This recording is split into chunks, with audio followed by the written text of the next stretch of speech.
O agronegócio foi um dos setores mais beneficiados pelo governo Bolsonaro, com participação protagonista nas decisões do executivo.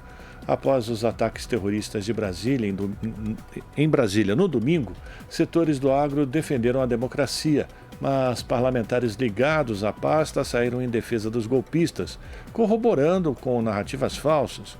Empresários do agronegócio também foram apontados como financiadores do golpe. Confira na reportagem de Camilo Mota.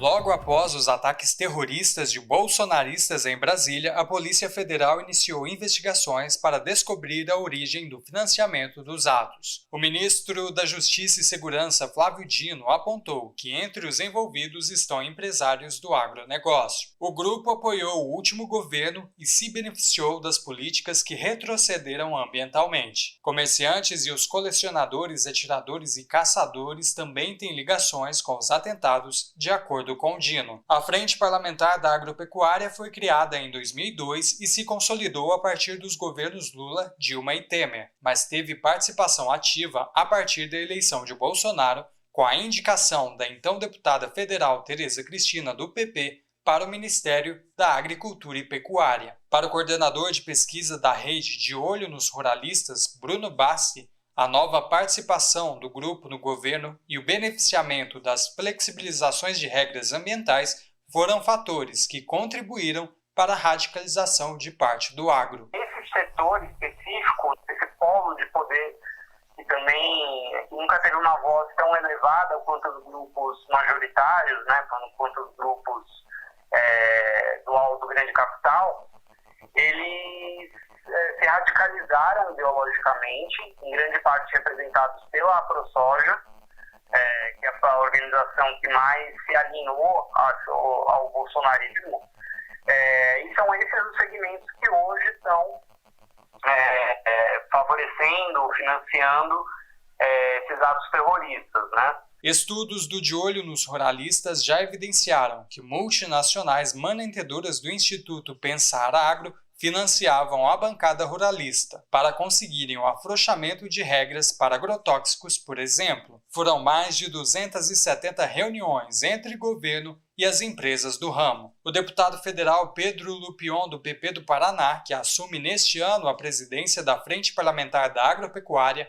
minimizou os atos terroristas do último domingo. Apesar de dizer que, abre aspas, não dá para concordar com o vandalismo, fecha aspas, o parlamentar disse respeitar a divergência e reconhecer, abre aspas, as manifestações legítimas da população brasileira, fecha aspas. Outros parlamentares da bancada também defenderam o terrorismo e as narrativas mentirosas de Bolsonaro, como a desconfiança nas urnas. Em sentido oposto, a Frente Parlamentar divulgou nota dizendo, abre aspas, a Frente Parlamentar da Agricultura, da Agropecuária como defensora do desenvolvimento do setor agropecuário brasileiro e do país como um todo, representado por suas entidades, não compactuam ou têm participação nos atos antidemocráticos acontecidos na capital federal, fecha aspas. E demais setores do agronegócio também repudiaram os crimes cometidos. A Associação Brasileira do Agronegócio disse ser descabida,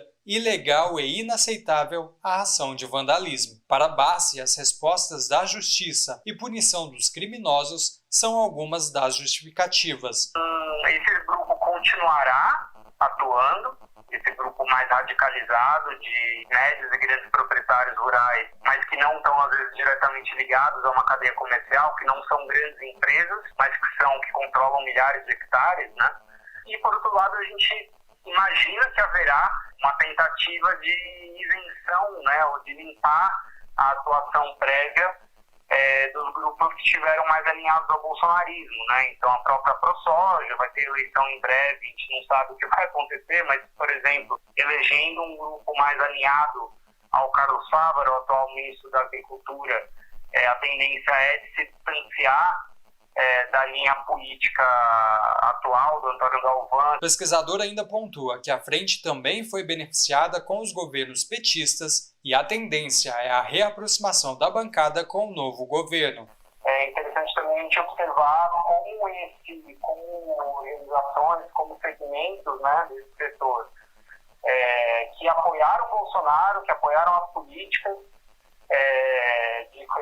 impostos tradicionais, de destruição de fiscalização ambiental, como elas se comportam agora e como elas tentam exibir essa imagem em vista dessas novas negociações que ocorrerão com o novo governo. Camilo Mota, Rádio Brasil Atual e TVT. Você está ouvindo Jornal Brasil Atual. As notícias que os outros não dão.